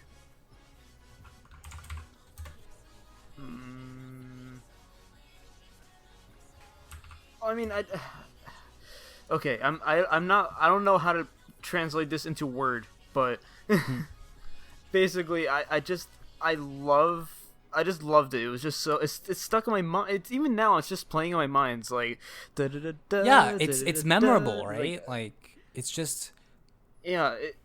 It just sticks in your head, and it's like all you can do is just like listen to it. I don't want to be that guy that. There's always going to be... I bet you there's someone that's listening now that's going to think this. It wasn't as good as Toradora. Mic drop. Yeah. But, there's always going to be that one person. And that's another thing that I want to mention, when we talk about gripes and grumbles and whatnot. A lot of people, when they watch this anime, and this is something that I will tell you from now, don't go into this anime thinking that it's Toradora 2. Because it's not. That's a public service announcement brought to you by Bish. I feel like it. I mean, I haven't seen Toradora, but I'd say like to compare both would kind of do a disservice, because I feel like each show would probably excel in their own sort like, of consider it a spiritual successor to Toradora. Yeah. But it's you have to judge the show on its own, based off of its own merits, right? Just because just because Toradora was a great show, right? I don't know whether it'd be fair to compare it in the exact same way, because the contexts are different, the story is different, the characters are different, right? So yeah, they're from the same author, right? But they're not quite the same, right? So I don't know. I haven't seen Toradora, right? So I can't really comment on that, right? But that's gonna change maybe soon. Hopefully. Wink, wink. Anyway, gripes and grumbles. Yeah. I think we've already spoken about it, but Kevin, what our let's thoughts summarize are. them. For me, so overall, I find Golden Time to be a really solid, but potentially, again, very divisive show, right? Because of, I think we've all brought it up at one point or another, right? It's like Marmite. You either love Kaga and Banri's relationship, or you kind of hate it, right? Because the way it's presented in the first core, in my opinion, right? So it handles comedy and drama very well, right? And it presents it in a very relatable context with some pretty well fleshed out main characters, right? But a lot of the relationships between the characters feel very artificial and forced. They just do 180s, right? Make decisions that make no sense, right? Because there's little to no context given as to why they act in certain ways towards each other, right? And I feel you're shoehorned into accepting the main Banri x Kaga relationship, right? And with no other real possibilities for relationships between the characters, because again, this isn't a harem anime, right? Unless you ship those two, you're kind of shit out of luck, because the other relationships between the secondary characters, right? They're neglected and they're superficial, quite frankly. They're letdowns, right? They're just there because, they're just there for drama and to have relationships other than Banri and Kouko and Banri and Linda, right? So I think the main issue is the writing here, right? They have issues setting up big decisions, right? And when those big decisions do come, a lot of the time it feels like, where did this came out of the left field? Where did this come from, right? Why is he choosing to do this, right? With the sudden Banri x Kaga relationship, his memories suddenly coming back, right? I felt was kind of artificial, characters suddenly having feelings for each other out of the blue, right? While people do act like this in real life, they don't always have a reason to do something, right?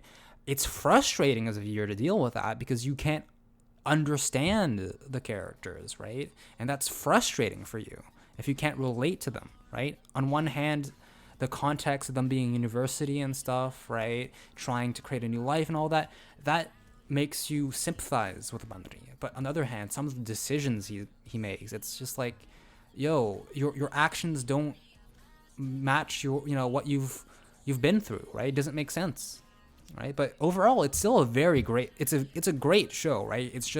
It's divisive is the issue, right? Because of these flaws in characters and in writing. I can see it being a very big hit or miss. Yeah, exactly. That's a thing, right? I mean, especially for people coming from Toradora, right? If you have very high expectations, you might be disappointed, right? That's a thing.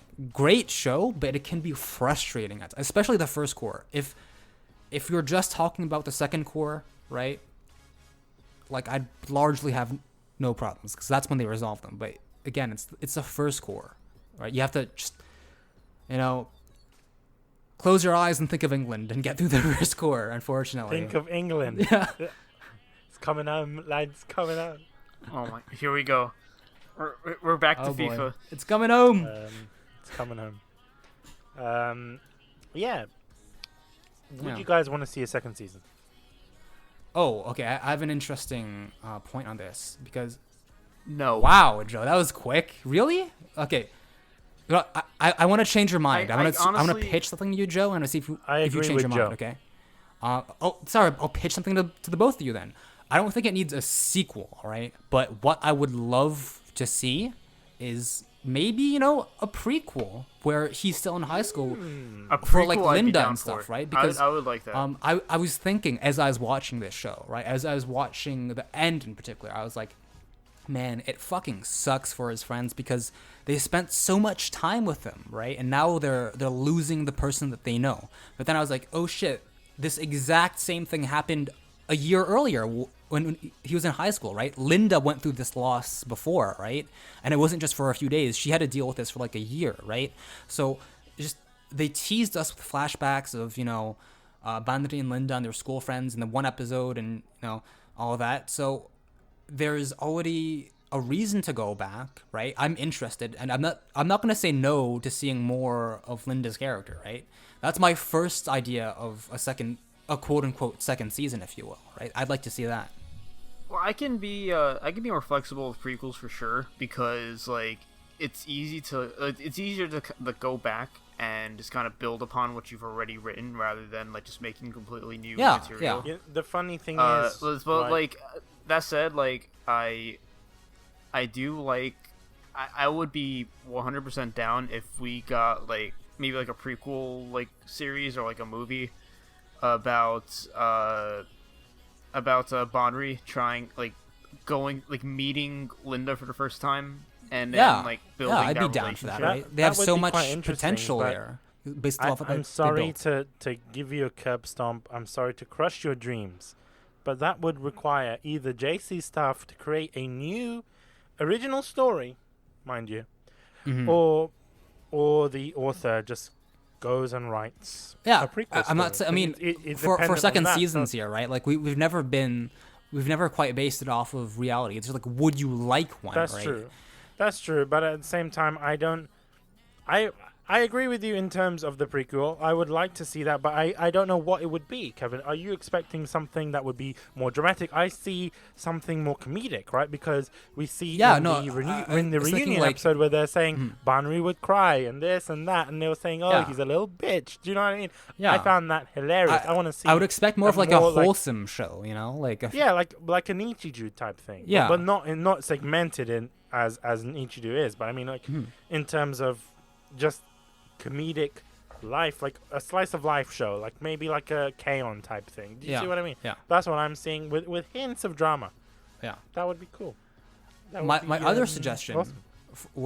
is like a sequel, but like not, following up on the end of the first season. Like I want to know, like, 5 years from now or, 10 years later, right? Once they're out of university, like where will these characters be in their lives, right? Will these relationships work out?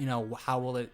Because they say, oh yeah, we'll stay together forever and stuff, right? But life isn't always quite like that, right? And they've established strong relationships, at least between the main characters. I want to see where, how Banri and Kouko have changed, right? Has their dynamic changed at all over the course of the years? How is Linda doing, right? So like, I want to see how they're going to fare once they're out of school, right? And they're thrust into the real world, So I just want to give a big thank you for tuning in, guys, and listening to this episode. I just want to know, what did you guys think? We want you guys to share your thoughts on this episode, especially Golden Time. If you're a big fan of Golden Time, tell us. Was our thoughts on Kaga too harsh? Or if Linda's best girl, tell us if Linda's best girl. Or if you like big titty goth waifu. If you like I'm gonna stop big now. titty goth girls, right? Then tell us and tag Joe in that, because I don't want those tweets. Just saying, guys. Yeah. By the way, how can they reach you, Bish? How can they reach me? They can reach me on Twitter at Get a Life Podcast. Yeah, my Twitter is at Tolvray. It is at TOLVRAIE. And my Twitter is KiboGamer, spelled KIBOUGAMER. I'm hoping I can actually change that name someday. You can also share your thoughts via Twitter, or you can leave a review and speak to us in the reviews. Tell us what you liked, what you didn't like, what you want us to improve, and you can have a best girl debate in the reviews. So you can do that on Apple Podcasts, Google Play, or Stitcher. And you can send us a message directly through our website, www.getalifepodcast.com/contact. And you can give us your kunai suggestions or anything like that. and you can come and chill with us on our Discord server by checking out our website once again. That's getlifepodcast.com/Discord. Will take you directly to our Discord server. Yeah. The only thing I gotta say is get ready for the next episode. Plus Ultra. So, yeah, for those of you who don't know, that's from My Hero Academia. So I hope you're all ready for a discussion on the first season. It's going to be hype as fuck, so get ready for that. What if it ends up like Ask Class? Oh dear, no, we don't talk about that. I'm sorry. We don't talk about that. That never happened. I'll be honest with you. I don't know what episode you're talking about, dude. I always feel, looking at My Hero Academia, because I haven't watched it, right? No matter how much the hype there is around it, but it kind of reminds me of Ask Class. Just looking at it, it's like, oh man, this looks like Ask Class. No, I mean, Ask Class I know is like loved, but My Hero Academia is in a league of its own. You think so? Okay. I think you'll have some interesting things to say about it. All right. All Might Best Girl. I mean, I'm sorry. That's not how you say Ochako. Is that the frog? Guys. Is that the frog girl? Can we wait before we end? Is that the frog girl or no? No, I want to know. No, that's the frog. That's I forget how to pronounce it. It's like spelled really weird. It's like Sui. Okay, I don't know why, but she reminds me of. Yeah, I mean, like you'll see. All right. Okay. We'll all see in the next episode. All right. See you guys.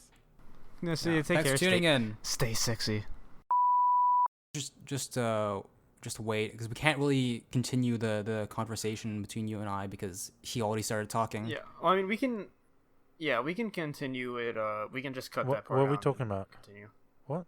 That's did you like my complex motives? No, that was boners are complex. That's your quote. That's going on the website, by the way. I think Bish just got so excited over characters that he just ran to the bathroom. He exploded, yeah. With tissue in hand, ready to. You guys, where are you, Bish? We miss you. Come back. Fucking not. I'm here. He got that fresh pack of. Guys, I'm here. Can you hear me? I think the complex boners got him. We've lost him. Complex. His boners are complex. We've lost him. I'm sorry, Joe. Oh shit! Shit, he can hear us. God damn. Oh no.